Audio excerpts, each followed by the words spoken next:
So I'd like to speak a little bit about the alt-right and how they use comedy, and also generally the role of comedy in contemporary politics. So I'll go through like Freud as well as Lacan to get there. So this threat to the freedom of speech in contemporary cultural life is raised by leading alt-right figures, white nationalist groups such as Generation Identity, as well as neo-Nazi groups.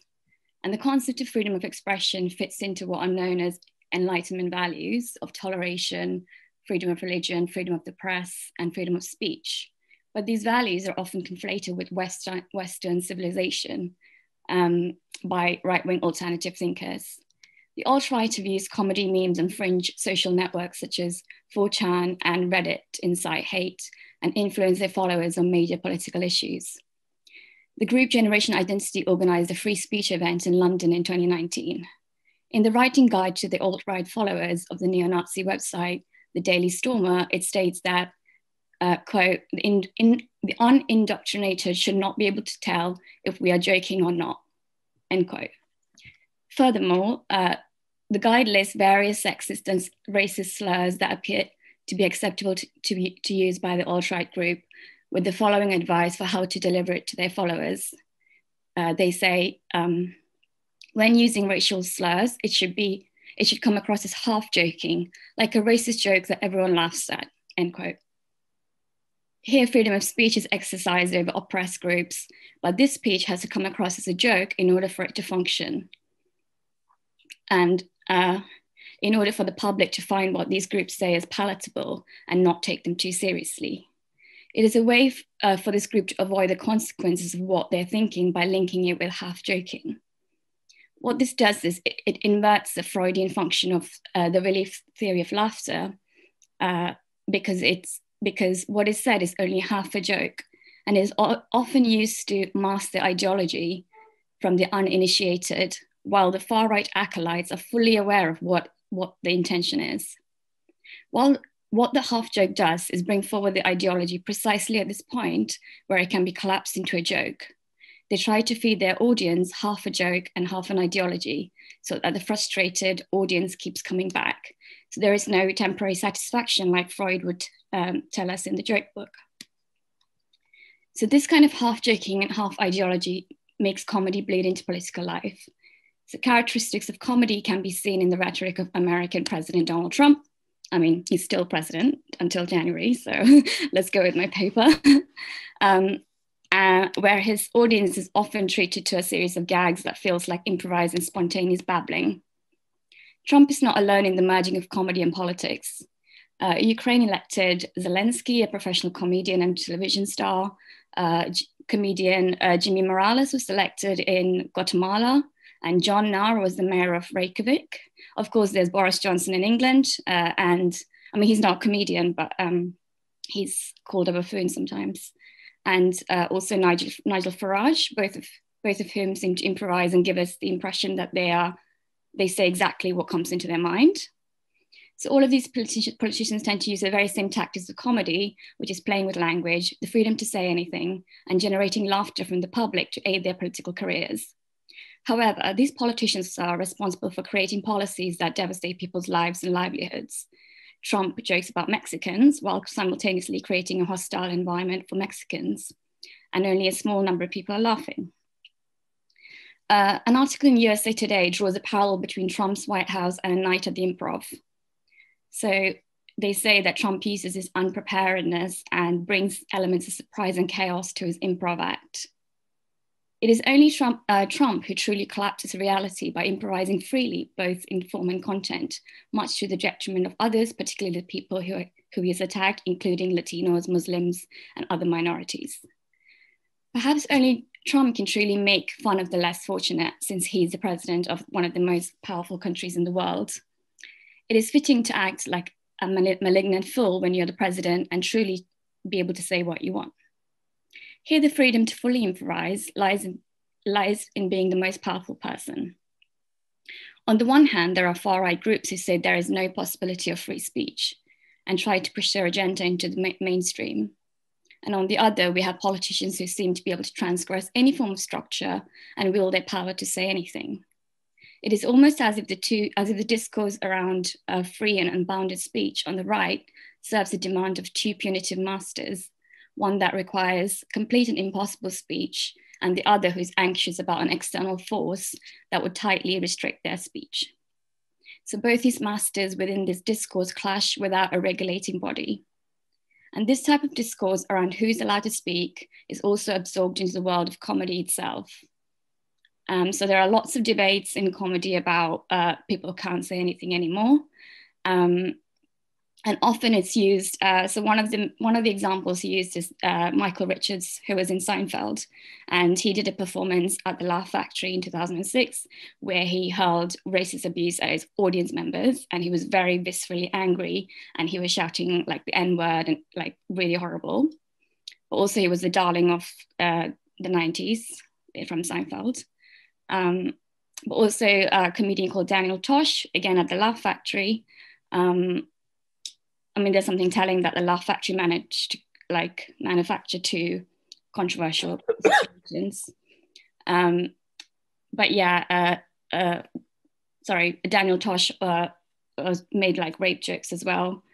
And noticed that both these incidents occur outside of the performance, as if, and onto the audience, as if comedy is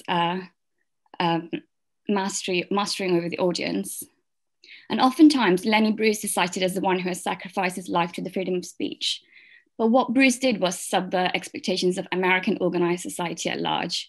His choice of attack was American values, middle class, American Christianity, organized religion, social and political hypocrisy, and racism. What he was charged by the American judicial systems was not for the context of his comic work, rather it was the vulgarity of the words used. And almost always the words were divorced from its original context and devoid of its cadence. The use of obscene language, which was Bruce's stylistic technique used to gather attention, was reversed by the proponents of legal language. Bruce, in his way, was playing with form to desensitize obscene words in the context of his act. And then it was further decontextualized by the judicial systems. During the course of his trials, Bruce had tried to replace certain obscene words with phrases such as blah, blah, blah, but these replacements had not made anything cleaner for the judges.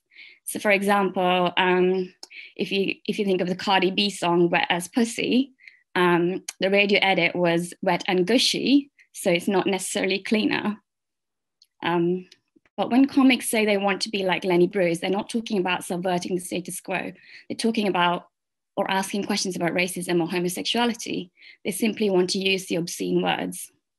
And so you have like comedians like, and multimillionaires like Jerry Seinfeld, who goes around talking about how we can't say anything anymore. But Lenny Bruce did face the consequences for his comedy with endless trials and deteriorating health. So it wasn't that he didn't face anything. In the context of contemporary comedy and politics, it almost feels like it's the wealthy or the right-wing comics who are not prepared to face the consequences for the freedoms to speak what they want. So certain comics at the top of the game are happy to reap the rewards and complain about free speech being impinged upon, while comedians who are women or people with impairments are often denied access to performing. So it's not a question of what kind of speech is too much or who is allowed to speak, but rather understanding that in society, an abstract idea of free speech is always constrained by unequal access to power. So along with these social relational dynamics, I wanted to speak a little bit about psychoanalysis in all of this. So Freud had a curious idea for the need for both freedom and determinism in his works. The unconscious is not a separate entity, but something that asserts itself in everyday life. In the analytic practice, Freud introduced a method of free association as a form of exercise that is captured by thoughts, dreams, jokes, slips, and parapraxis. So in his paper, I think Jameson mentioned this paper, Constructions in Analysis, Freud asked what sort of material does the patient put out at disposal? And he suggests that the analysand is encouraged to give up repressions of early life and give in to the workings of free associations. The analyst, who is without prior knowledge or experience of these materials, produced by the analysand aims to construct a narrative from the traces. Also, we see in psychopathology of everyday life that Freud demonstrates the various ways psychoanalytic methods of investigation can be applied to anything. Basically, he goes through, if you think of a number, Freud can tell you why that number is so relevant to you. So he talks about how everything lies in the trivial things, and freedom is so the unimportant and trivial acts may be may appear unmotivated to the conscious world, but Freud finds out the intentionality in the unconscious. So the core of freedom lies in the trivial things, and freedom in the conscious realm exists in a relationship with unconscious determinism. And a further tension can be found in free association itself. So, is free association really speech without any constraints? And Freud says that the mind often goes blank when it's asked, to free associate. And for Lacan, he says the choice of wording is almost inappropriate, and in that the injunction to associate can precisely never be free. So within this framework of freedom and constraints, I would like to quickly speak about the importance of truth. So in Science and Truth, Lacan writes that no language is able to say the truth about the truth, since truth has no way to present itself unless it's in the form of moral laws to speak the truth. Thus, only the unconscious is able to tell the truth and allow for the truth to speak. So last night on Saturday Night Live, Dave Chappelle said something about how he's been wearing a mask his whole life. And he follows his thought with the line, I can't even tell something's true unless it has a punchline behind it. So if the formation of jokes, like Lacan teaches us in Seminar 5, follows the same trajectory as the formation of the unconscious, then we can find an example in the text by Freud in which he writes that jokes reveal a truth. Freud attributes a joke to a husband who tells his wife, if one of us two dies, I shall move to Paris. While the joke cannot be admitted in real life, Freud writes that in jest, it is well known one may even tell the truth. So what Lacan and Freud are both implying is that truth comes out in an unintentional manner. Lacan writes that the issue for psychoanalysis is that the real finds a way for the truth to speak via the symptom, whereas the noumenon has always kept its mouth shut. So the noumenon is not capable of revealing itself directly, whereas Lacan suggests that while the real is impossible to know, it does not stop happening, or interrupting or erupting. Clinically, Geneviève Morel schematizes free association with the logic of the impossible in 3 stages. The first stage involves the analytic stage and the invitation to free associate. And the second requires an analysand to produce speaking the truth by invoking something from the unconscious. Here, the analysand really assumes that there is some existing knowledge that is brought forward by the analysand to the analyst about something significant from the analysand's life. So here, the truth is something created by the merging of the analysand's unconscious and the analyst's desire.